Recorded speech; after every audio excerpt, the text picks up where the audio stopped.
Welcome to our series of Boundless Education. I'm very happy to have with us today Dr. Akash Shah, who is a uro-onco surgeon. Dr. Akash Shah, welcome. Thank you, ma'am. Thank you for inviting me today. So, viewers, let me introduce Dr. Akash Shah to you. Dr. Akash Shah has been an associate consultant robotic uro-oncology at Kokilaben Hospital, Mumbai. And he has also visited, he was a visiting professor in urology, uro-oncology under Dr. Ash Tiwari, Mount Sinai Hospital, USA. He was a fellow in robotic uro-oncology at Kokilaben Hospital, Mumbai. He has worked at various places, including consulting in general surgery at the Pooja Nursing Home and Urocare in Jogeshwari West. Dr. Akash is an MBBS and MS and MCH urology uh, from various places from Mumbai and Gujarat. And he has done his fellowship in robotics and uro-oncology at Kokilabin, Dhirubhai Ambani Hospital, Mumbai. So, as we are all aware that Sri T.P. Bhatia College of Science has included artificial intelligence, robotics, data science in our regular curriculum in order to equip our students with the foundational skills of these things which are going to be there in future for them.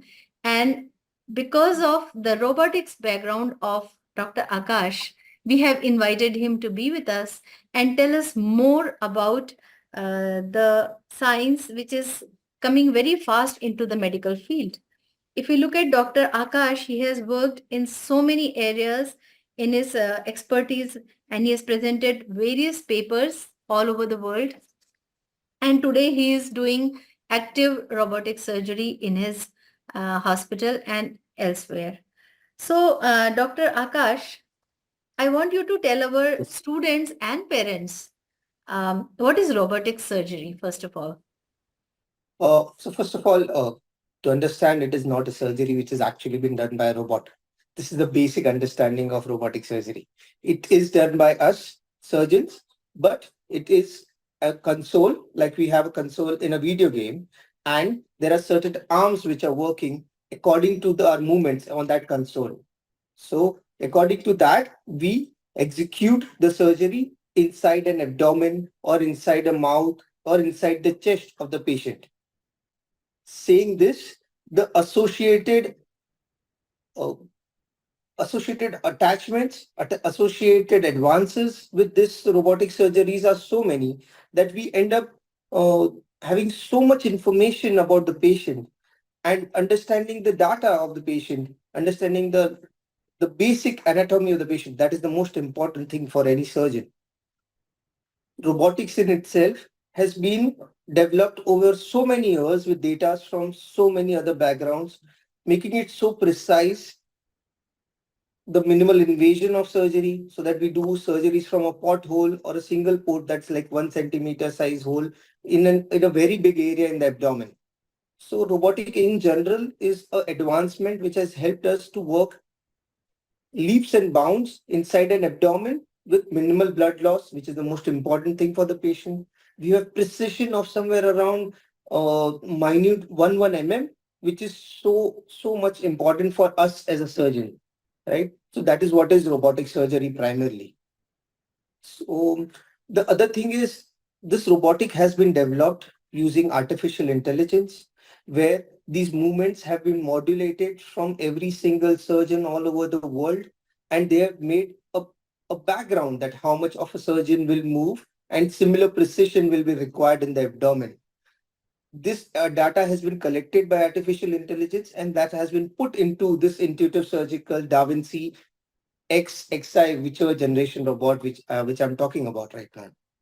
Right. That is what is robotics. It's very interesting to know about this because Yeah. even like any other layman, I would also think that some robo is helping you to conduct some Yeah, surgery. that's a very common myth. Yeah. Yes. So as you rightly said that artificial intelligence has helped to make your this robotic surgery very precise and with minimum loss of blood. So you mean to say Correct. that for a doctor, it has come as a boon or for the patient? Yes, of course, it has come as a boon. That all of us have to agree. This is only one side of the artificial intelligence. What I'm talking about, there is a lot of other factors which is where artificial intelligence have gotten. So, supposedly, so a lot of this, what we do as a surgeon, we remove an organ and we send it for histopathology. Histopathology is determining the microscopy of these tissues. Hmm. Now, artificial intelligence have collected data from all over the world and made a specific requirement for these microscopy to diagnose a specific disease. Uh, for example, I'm just saying that for me, especially when we see in a prostatic cancer, when we want to identify the stage of the disease, we form some scoring system. This is known as Gleason scoring system. Uh, it has collected data from all over the world and has been now able to identify even the smallest existing lesions in these prostatic tissue, which we will send after the surgery to this histopathological department. So much so that it has already started replacing humans from its place to make it very, very precise. There were times when we used to, so all of this microscopy works at 0.000 micron levels. It is able to identify even lesser than that tumors, that is 0.00001 level we can identify, which is more important for the patient. So its further treatment will depend on it. This is just an example to it. Mhm. There are other data which are available. So all the whole medical system works on a specific evidence. We Mhm. collect evidence from one patient, we present it to a place, we collect this data of supposedly if it is weight, height, the surgical anatomy, everything has been collected from these patients from all over world and has been put up. So we all of us collaboratively put up this data, and then there's an analysis which is done by this artificial intelligence, which previously used to be done by human, but there's a limit to what we used to do it. Mhm. And this is there's no limit with artificial intelligence. So they can actually start mimicking us in a lot of ways to make us only precise. It is not necessary that they're replacing us, but they're making us more precise in our work. That So is they are what I could adding see in to the artificial. yeah, they are adding Yeah, yeah. to the human intelligence. That is what you're Yes, saying. it is added to the human intelligence. It is not replacing us. First of all, we are not supposed to get it replaced by us, of course. Yeah, But it is adding to us and it is adding to the advantage of the patients. For me, especially as a doctor, of course, at an engineer level, it will have some added advantage. At an IITN level, it will have some different advantage. correct. Right. So I think that including artificial intelligence and robotics and data science in the regular junior college curriculum is going to help the students, Oh, at least by making them aware I of. think this is a very good plan if we go to see. What happens is, so I have now passed 15 years of my medical college. After 15 years of my medical college is when I started understanding artificial intelligence. When you start it at a certain early age, you will have much better knowledge and much better applications of these artificial intelligence. And of course, it is going to help in the students' progress. So it is a very great initiative, I think. Everything said and done, not only artificial intelligence, what you're talking about, data analysis, it has become the utmost important thing right now, not only in medical field, in all fields available. The fields. Yes. That is true because we Right. have been hearing from so many organizations and institutions and corporates that today the students are unemployable and they don't Right. possess the necessary skill which is needed.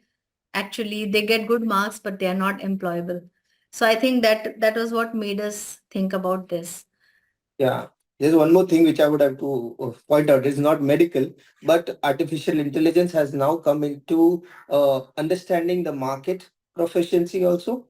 And if you know this right now, you will actually achieve a good level by the time you are out. Right. So, because we are talking to you and you are addressing so many you will be so many of our students and parents will be listening to you. We Right. all know that any student preparing for the NEET exam, which is the competitive exam to get admissions into Right. medical colleges, uh, We want a word of advice from you. What what was the one thing that kept you going while you were facing the challenges of preparing yourself for the examination, admissions? I know it is very, very challenging. So please give Yes. us some advice to our children. Yeah, so no, first I'll give my example itself that will be much more sensible enough to do it. Uh, as a student, I was above average, but I was average with everybody else. Okay, it is not necessary that you need to be a topper in your school to achieve something. Mhm. So it is not necessary that a topper only will take science and somebody who has a lesser mark will not take science, right? Of course, the system might say it, but it is not true. There are times when you switch your working ability to such a level that anybody of us can achieve that goal, first of all. Mhm. I think sometimes I keep saying that if I could do it, everybody else can do it. That is what I would say. All right. The second most important thing is once you decide to take something, there are somebody will reach to a place within like a year. There are times when people will take more than a year. But Mhm. achieving the goal is the prime importance. That is what has to be kept in mind. Not necessarily everybody will achieve at the same time. This is one thing which all of us need to keep in mind. The third most important thing is to putting more time to to a specific goal. Supposedly you plan to take medical or an IITN or an engineering course or whichever course you like. It is not necessary engineering and medical is the only thing which is available in science. There are a lot of other things which are available in science. And if you think of achieving that, you need to spend a lot of time trying to achieve it. Be motivated every day. Keep yourself busy in that work only. It is not necessary that studying is the only way that you achieve it. You need to keep thinking about it. You get acquainted to that system. Supposedly, if I was doing medical, just after my 12th standard, I started joining these hospitals where they used to go as an observer. This Mhm. is just an example. It's not necessary everybody needs to do it. I just wanted to get acquainted. If I'm going to join this, I really need to know that place. In that process, there are a lot of things which I came to know and which helped in my exam also. So not only books are going to take you that way, of course, books is 100% important, right? But there are other added advantages of doing the rest of the stuff which will lead you to the primary goal. I think motivation and support from the family, which becomes much more important. Support from the teachers. You need to be very much acquainted to your teachers. You have to talk to them if you have any doubts. You have to keep asking questions. It is necessary that we bug them up as much as we can so that we can find out solutions to our answers. That is more important than rest of the thing. It may be difficult right now to ask that question, but over the time you will be more than happy that I did it, right? So this is the way you can actually achieve it. There may be 100 other ways. This is one way which I tried to do it.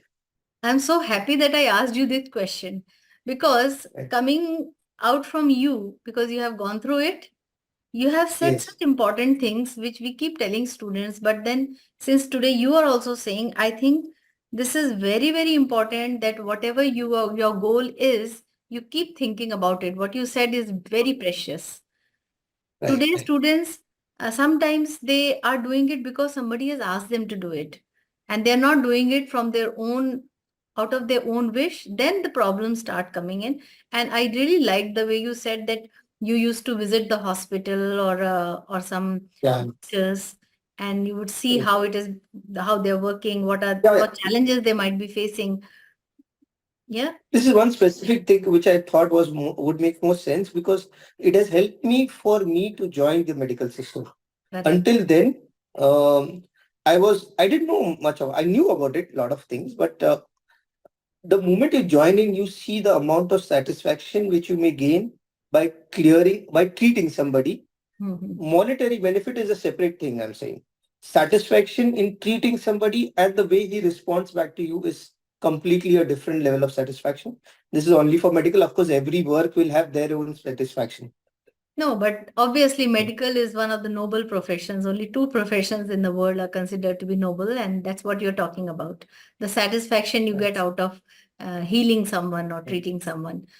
Yes, yes. So I really, I know that the students will get the message that you just gave, that Yeah, yeah. be with that and be motivated every day and do things not just with the books, but also uh, keep developing your Practically, see. interest. I think keep developing your Yeah, yeah. interest, get more into the subject, and don't uh, and be after your teachers. That you said is very, very important. We also at Mm. our college keep telling students, go and ask the doubts from your teachers. Teachers are available. Students don't come to them. Teachers want to solve Yeah. doubts, which today the children feel Yes. that class में हो गया अभी, they feel कि अभी Yeah. बाद में teacher से पूछना नहीं है, but I'm sure the students who go after the teacher definitely benefit from them. Yeah, yeah. A lot of them are scared, and I don't want them to be. That is my Correct. primary thing of saying it, that you don't need not be scared of anybody. Nobody's going to beat you up for this. Or even if somebody jokes it is their, actually it's their loss than yours actually. Correct. So thank you so much, Dr. Akash, and I wish you all the best for all Thank the you, ma'am. things that you are doing. You are you are doing a wonderful job as a young doctor, and you have thrown very good light on the robotics and importance of all these subjects for a young student. Thank you very Thank you much. so much for having Next me. time when you have Yeah. time, I would love to have you here and address our students in person. Sure, sure, ma'am. Let me know anytime. Thank you for having me. Thank Please. you.